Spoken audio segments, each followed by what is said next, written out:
Hey there everybody, welcome to the Airstream Chronicles and RLC Design, and also welcome to sunny Prescott, Arizona. My name is Rich, and today I'm going to be talking about my drone journey. So I'm actually on a journey about drones over the past few weeks, and for those of you who have followed the Airstream Chronicles for years, you know that several years ago we purchased a DJI Phantom drone, one of the earliest models that didn't have the great batteries or battery capacity, no gimbals. So it was one of the first generation of DJI drones. And you also know, if you followed along with us on the Airstream Chronicles, that you haven't seen drone footage in quite some time. And there's a reason for that. Several years ago when we first purchased the drone, there was a lot of talk about regulation and what would be going on for drone pilots, and things weren't resolved at the time. And over the course of the past few years, things have improved, and there are real directions for people who want to be a drone pilot to follow. So we didn't use the drone for years because we didn't want to violate any FAA rules or regulations.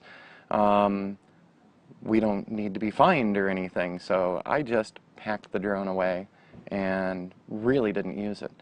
And several weeks ago I was talking drones with our web development partner Greg, who is a certified pilot and flight instructor and has run flight programs for universities and for private flight schools. And Greg is a drone pilot. He did everything that was necessary to be a certified drone pilot. So we were talking about it, and I decided that I wanted to get the drone out of mothballs and actually do something with the drone. So last week on August 27th, I took my FAA Part 107 exam, which allows me to be a commercial drone pilot. Now, why did I choose to do a commercial drone pilot? If you followed along on the Airstream Chronicles, that's not really a monetized site or anything. We're not selling lots of services or anything. We've tried selling photography there over the years, and it's not a profitable site. That site's basically a labor of love, and for followers, you know, it hasn't been updated lately, so it hasn't gotten a lot of love. We also have RLC Design. We help small and medium businesses get found online and pull in new customers. Like where we're at right now, I'm at Pointer Rocks RV Campground, and the work that we've done for them over the past couple of years has really driven a lot of new customers. So we have a business side, and we have a kind of for fun side. And because of the business side, our YouTube channel has some business information, some for fun information.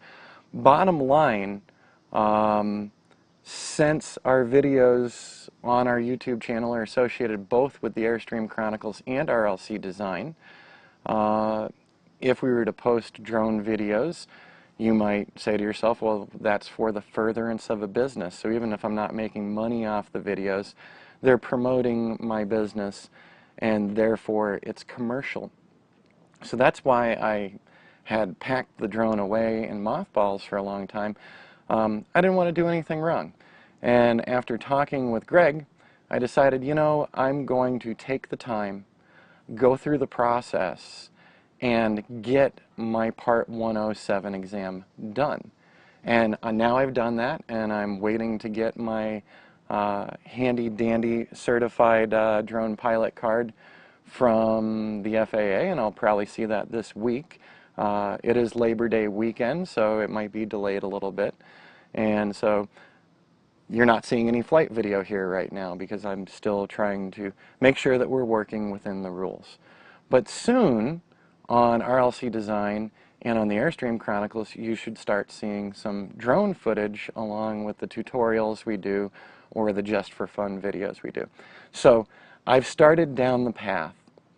And by the way, in order to pass the exam, I had to learn a lot, and I didn't just study by rote. I actually have learned a lot, and excuse the fly flying around here. It's part of the problem of being outside. But I have learned a lot about airspace and weather and the FAA requirements for being a pilot in command, which is what I'm going to be now, and that sounds pretty cool. So I'm going to be getting my certification. We already know that I've passed the tests. And we also know, if you followed along here for years, we spend a lot of time in Prescott. We're located in the Granite Dells, which is a gorgeous area, and you're probably seeing some photos and videos of that right now. But when I get my, my license or certificate this week, I still won't be adding a bunch of video from the Granite Dells where we live. And the reason why I won't be adding that video is because I'm within 5 miles of the Ernest A. Love Field, which is an airport here in Prescott, Arizona. So once I have my certification in hand, I've still got a big job to do.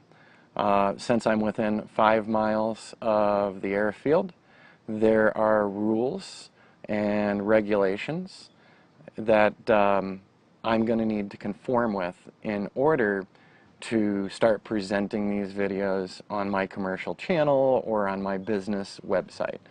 So we've finished the first step, certification's done, we've passed the exam, and we've learned a ton. That's great. What's the next step going to be? Well, because of where I am, and because of the fact that I am within controlled airspace, both D and E class airspace, I'm going to need to file requests for authorization or waivers as well. So this is just the start of the journey. Looking into doing the waivers and authorizations, there's a lot of information I need to provide. And fortunately for my whole learning experience, I signed up with a group called Drone U. They're based out of New Mexico. I studied and learned for the Part 107 test by going to their website and becoming a member. So to the guys at Drone U, thank you so much. You really helped the learning process for me, and I really appreciate it greatly. And this is not an advertisement for them. They're not paying me anything. I'm actually paying them because I'm going to be a subscribing member for months to come, because I'm still learning a lot about being a commercial drone pilot. So they've got a lot of other classes there, and I'm taking them. And so one of the things that I've learned is I'm going to get my certification. I'm going to have that in hand. I'm going to have a cool little card from the FAA. And that doesn't let me start flying all over the place here in Prescott. That was just the first step. We have to do these authorizations or these waivers and fill them out correctly, provide the appropriate information to the FAA, and that is going to take some time. So once I have my little pilot number or certification number, I will be going back onto the FAA website and starting to apply for these waivers and these authorizations. And the application process can take up to 90 days. And I know for a fact with my friend who is an actual pilot and an actual flight instructor, one of the waivers that he put in for the Prescott area, it's been well over 90 days, well over 3 months, and he's more in the 150 days and still hasn't had the final response on his waiver requests. So this is a journey, and this is just the beginning for the Airstream Chronicles and RLC Design. So I thought it would be a lot of fun to do a video series as each of the steps takes place for my drone flight. Now, I can fly in certain airspaces once I have my certification in hand. I can fly in G airspace, so that's great, and I can include that video on either of my sites, even if the video is considered commercial. So soon enough you'll be seeing some videos, but not videos of the places that I'd really like to share with you today. You know, the Granite Dells is gorgeous, it's amazing. Watson Lake, Willow Lake are absolutely stunning places, and I can't wait to start doing a lot of aerial video of those locations. But I'm going to be waiting on those authorizations for a while. So I will share with you, so the learning experience with Drone U has been incredible. It's like drinking water out of a fire hose. There's so much information to learn. I have learned about creating notices to airmen through 1-800-WX-BRIEF.com, and I've learned about SkyVector, which is another website that will show you where you are and the airspaces around you. I've learned how to read sectional charts from the FAA, the same charts that pilots have to know how to read for doing their flight. So I've gotten a ton of information. I've learned that there's a lot more than just picking up my drone, going over to Watson Lake and starting to fly and take videos. So as I progress in this video series, I will be sharing the steps in the process to make sure that when you do a drone flight for your business or for yourself, you're doing all the proper things. So the information that I'm going to be sharing in this series is by no way a replacement for some of the great informational sites out there. And like I said, we signed up with Drone U. I really appreciate their information and their free podcasts that they do every week, and their free video podcasts on YouTube as well. They do a great job.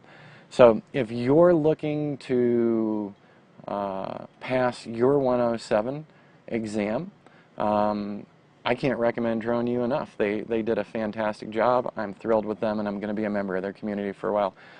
There's a lot of other drone flight schools out there too, so look around, read the reviews, and pick the drone training that works best for you. So what we're doing with this series here is we're going to walk you through an actual person, myself, who just passed their 107, and now we're going to be going through, so what's next in this journey? And there's a lot ahead of me. So like I said, applying for these waivers and authorizations is going to be time consuming, and I probably won't see responses for 3 months. So here we are at the start of September, so October, November, somewhere in December I might start getting some of my waivers and authorizations approved. So I'm going to be missing out on the great fall weather here unless I go fly in areas that I am okay to commercially fly without the waivers or authorizations. So you might see a couple of road trips in the near future, just so that I can get some flying in and start making some cool videos. And there is a ton to learn about cinematography and still photography with the drone as well. As regular followers know, not only do we do web design, online presence, and social media design for our clients, we do professional photography as well. I've been doing professional photography for over a decade. Things are going to be really different with my drone photography because of limitations of the cameras that come with the drones or the cameras that you add to the drones. So we'll be talking a lot about that too, and we'll probably be talking a lot about drone photography and how to present really good aerial images. So we're going to be stepping out of my comfort zone of my standard photography with the 5D Mark II and the 7D and the rest of our gear, and we're going to be looking at how we can present really awesome aerial videos and photography, and that'll all be part of this drone journey as well. So thanks for stopping in and watching this video, and I hope that you'll take the journey with me and follow along as the learning curve keeps getting steeper and steeper,